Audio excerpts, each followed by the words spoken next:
Welcome to another video from Lockdown Electronics with me, Bill. This time we're going to take a look at an analog integrated circuit in the shape of the 78XX series of voltage regulators. This chip's been around for an awful lot of years, at least 40 years, possibly longer. Dave Jones refers to it as a jelly bean component. It's just one of those things you have to have and know about. They are quite common, they're in lots of devices, and they're also very handy for us hobby electronics people, and we can make good use of them. So today I'm going to have a look at how we might make use of it in a practical circuit, and some of the things that you can do to prolong its life and to get an efficient setup. So let's start by looking at the details of the actual regulator. Okay, let's have a look at the 78XX series of voltage regulators. Come in various packaging arrangements. TO220, probably the most common one we're likely to come across as hobbyist electronics, but there's also surface mount versions. Obviously got slightly different current handling specs, but otherwise it's pretty much the same component. Might only have 3 connections, but that's the internal circuit diagram taken from the Texas Instruments datasheet 2004 edition, so it's quite a lot going on in there, and it provides quite a lot of facilities. So the double X bit is the voltage output, and the one we're going to be looking at in this video is the 7805, so that's a 5 volt positive going regulator. The 79 series is the negative version, so if you wanted a minus 5 volt rail, you could use a 7905 to achieve that. The centre connection is ground, as is the tab, so if you're going to attach your heatsink, just be aware that is internally connected to the centre pin, or the common connection as I believe it's described in the datasheet. There's short circuit current limiting protection, so it's well specified in that respect. Maximum input voltage is 25 volts for the 7805, and the minimum input voltage is 7 volts again for the 7805. That's to achieve the stated 5 volt output. Although just be aware that if you do provide a supply voltage of 25 volts, the controller has got to lose nearly 20 volts worth of energy there, so it will generate quite a bit of heat, and we'll see the consequences of that a little later on in this video. Maximum output current is 1.5 amps, and the maximum junction temperature 125 degrees C. Okay, so the circuit I'm going to use today for an example, and also for allow us to look at some of the characteristics of the regulator, is fairly simply AC supply on the left there, driving 4 diodes in the bridge rectifier mode, which produces a plus and a minus output, and capacitor S is the smoothing capacitor. We're going to use more than one there, which is why I haven't put the value on. That goes into the input side of the 7805. The centre terminal is grounded, and the output will go into the load, which in this case is going to be some different resistors I'm going to use to simulate various current consumptions. So to enable us to actually look at the characteristics, the plan is to show the voltage, the AC RMS voltage of the supply. Going to put a scope probe onto the output of the bridge rectifier at the top of the smoothing capacitor. I'm going to put another scope probe onto the output of the 7805, and the colours there will indicate the colour of the scope traces. And finally I'm going to measure the current with an ammeter in series with the load resistance. Looking at that on the breadboard then, pretty straightforward really. You can see bottom left there the 4 diodes. As you can see, extreme bottom left, that's where the AC supply enters. Ignore the plus and the minus, it's just AC on that particular example. The 2 ends of the bridge rectifier feed a negative going rail on the left with the black jumper next to the smoothing capacitor, and the red jumper wire there is the positive output. The 7805 is actually there, and the black line immediately to the right of it is actually a thermocouple, which I've clamped in between the washer on the front of the component, so we can actually measure what's going on in terms of the thermal response as we apply the various different current loadings. The load resistor there was just for experimentation purposes. I'm going to use 2 or 3 different load resistors, and the other wires are just the takeoffs for the various measurements. Okay, then here's the general arrangement set up on the bench. So they've got the circuit down here on the breadboard, exactly as described. These resistors here are some various values of high wattage load resistor I'm going to use. It's exactly the same circuit as I showed you just now. Nothing's really going to change on there. What we're going to be observing is the results on the various instruments. So what have we got? So first of all, this meter here is reading the AC voltage input, which currently is about 13.4 volts AC going in. The purple trace isn't AC, that's actually DC. 0 is at the bottom of the screen here for both traces actually, and the purple trace, that's the ripple on top of the DC voltage on the far side of the bridge rectifier next to the output of the smoothing capacitor there. So that's the DC voltage ripple.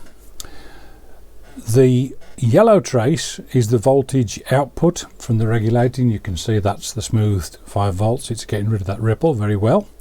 And here on the red display on the Simpson meter, this is the current that's currently being taken from the regulator.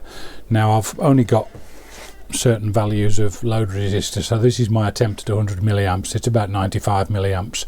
And finally down here on the Kaiweets KM601, we've got the temperature display, which the thermocouple is attached there to the front of the heatsink, and it's centigrade here. And for those of you in North America, if you prefer it, Fahrenheit is there. We've been centigrade in the UK since the 70s, so I really don't think in Fahrenheit anymore. I can remember it from my early childhood. Okay, so what we've got here is relatively stable display. It was 61, it's just crept up to 62, but now back down to 61 again. So what I've discovered is that with approximately 100 milliamps load, supply voltage of 13.4, we get a stable output, and it's capable of supporting 100 milliamps, and the temperature of the controller really gets above 61. It's just showing 62 there. It certainly doesn't get any higher. So all good. Okay, now what I'm going to do is I'm going to increase the load, and I'm going to increase the load to around 150 milliamps. It won't quite be 150 because I haven't got an exact resistance, but we'll just do that now. So I'm going to put it on, and before we go any further, there's clearly a problem, because as you can now see, we've got these dips in the DC output, and as you can see, they're entirely related to the troughs in the ripple current on the input side. So the capacitor can't quite make up sufficient for the voltage plunge there with this additional current drain. It's created a voltage drop. So we've got a couple of methods that we can do to correct that, and the first one I'm going to show you, first one I'm going to show you is I'm going to increase the input voltage. So I'll do that now. So it should be going up, and I'm going to increase the input voltage until the DC output is a straight line again. There we go. So you've seen the DC ripple voltage rise, and also the DC output has now risen. So we've gone up to about 16.5 volts now. And again, regulator is delivering everything fine.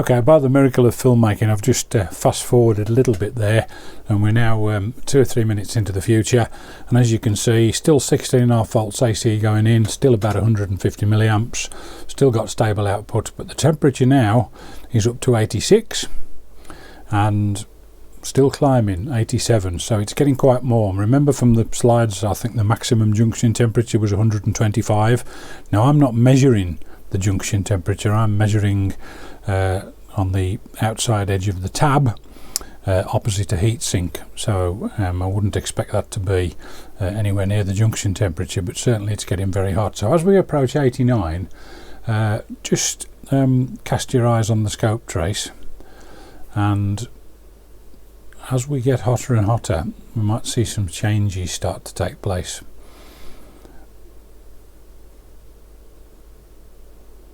Yeah, that's very hot indeed now at 90 degrees. I certainly wouldn't want to touch it. It would obviously burn my hand at that sort of temperature. And now at 91, as you can see, something is going on, and the regulator has actually begun to protect itself. It's got built-in thermal protection as well.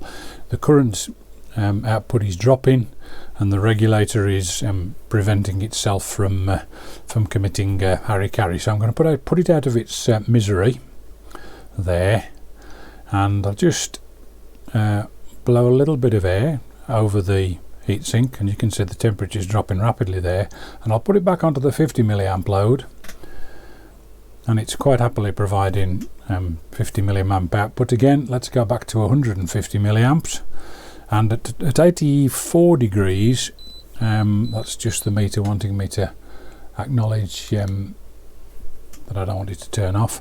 So at 85 degrees, still okay again, but as you can see the temperature is continuing to rise, and it won't be very long before the thermal protection begins to cut in again to protect the device.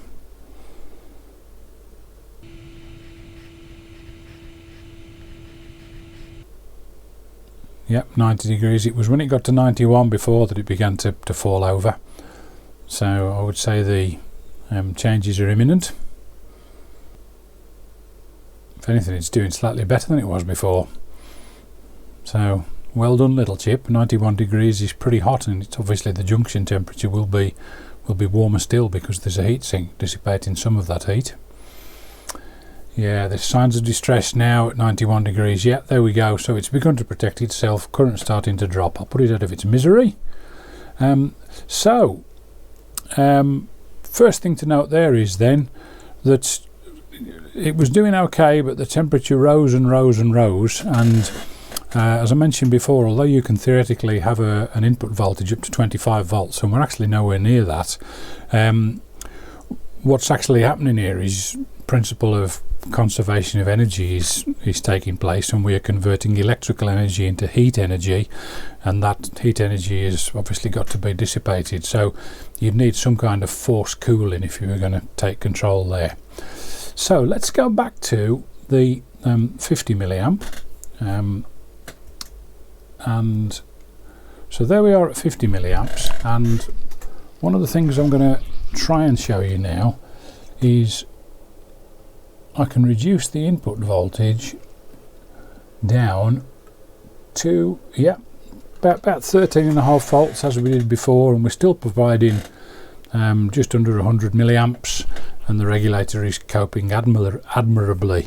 But when we do that and go on to 150 milliamps, we get that dip. So what can we do about that? Well, you're probably screaming at the screen and saying needs a bigger capacitor, Bill, and yeah, you'll be right. So let's change that. Ignore the crazy looking display. So that was a 47 microfarad capacitor. I'm now going to put in a 100 microfarad capacitor. Aha. And now we're actually providing the 150 milliamps, or almost.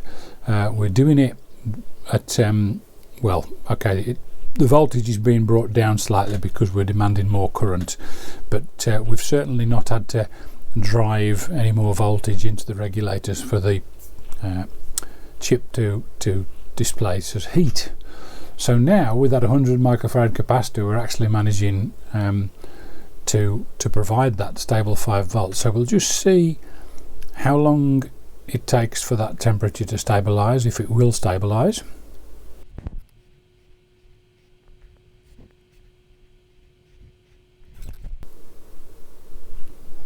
Okay, a little bit of fast forwarding there, and we're about a minute and a half or so into the future, and as you can see, it's stabilized at around about 74 degrees, still providing 145 milliamps, still with a stable output voltage. So what we've learnt there is we need to choose the smoothing capacitor carefully, because driving the reg too hard can result in well, potentially damage if you allowed the heat to go undissipated. So I suppose the first question is, well, why don't we just put a bigger capacitor in the first place? Well, yeah, you could. Commercially there might be some cost implications for that, or there may not be, but you also might have potential size limitations with the component. And also, you know, I've got here a 470 microfarad capacitor, and I could put that in. That's pretty much double what it's got in there now, which is 4 times. That's 100 microfarad in there, and this is a 470, so it's nearly 5 times the size. Now I know that this is going to be alright, but you might also on equipment that uses more power, you might actually want to think carefully about doing that, because the inrush current required to charge up a larger capacitor may exceed the capacity of your diodes in your bridge, or possibly the secondary winding in your transformer, so it's worth thinking about that. So I'm just going to whip that 100 microfarad out. Don't worry about the crazy display.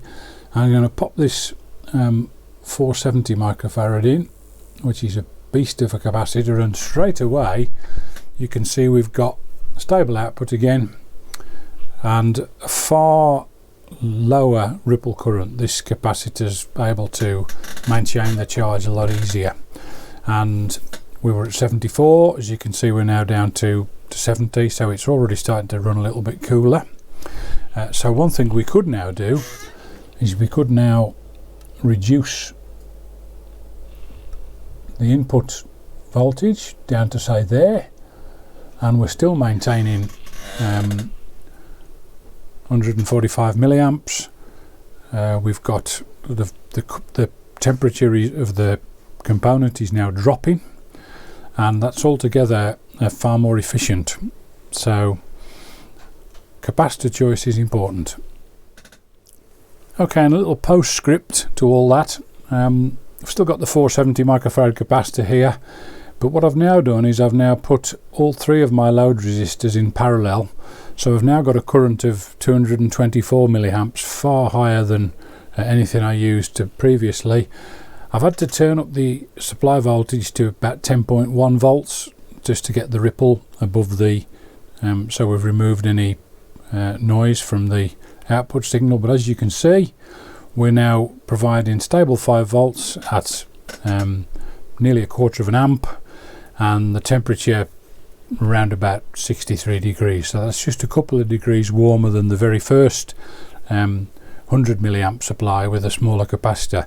So this capacitor really does make a difference. Now there's lots and lots of maths and equation that I don't understand, which would probably allow you to calculate what you need there. I certainly don't propose to go into that, because I think this is such a lovely practical electronics example of how that component can make such a difference to the energy usage in your circuit, and it can also help the component to run cooler, and in doing that have a longer life. Okay, well that's it for our first look at the 78XX series voltage regulators. I'm going to do a follow-up to this, and maybe even a third video, as I've got 2 or 3 things that I can actually do with these regulators, which I think might be quite handy for you to know. So look out for the follow-up, and possibly look out for the follow-up. And the best way to do that would be to subscribe and click the bell icon, so you'll actually get notified when I upload new videos. Please click the thumbs up if you've liked it. Be great if you can comment. Always read the comments if I possibly can. Thanks very much for watching, and we'll see you on the next video.